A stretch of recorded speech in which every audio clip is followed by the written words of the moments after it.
What's the meaning of augur?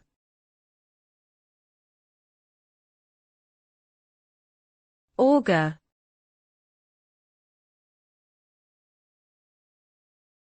Augur.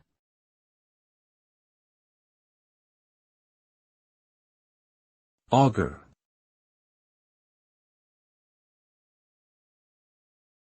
Augur.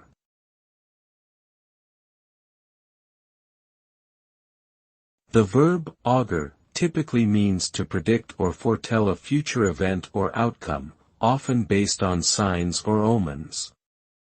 It can also refer to the act of attempting to predict such events through divination or other supernatural means. The word's origins can be traced to ancient Rome, where augurs were priests who interpreted the will of the gods through observing natural phenomena. Today, the term is still used in a variety of contexts, from weather forecasting to political analysis to financial predictions. Overall, augur implies a sense of anticipation and expectation about what is to come.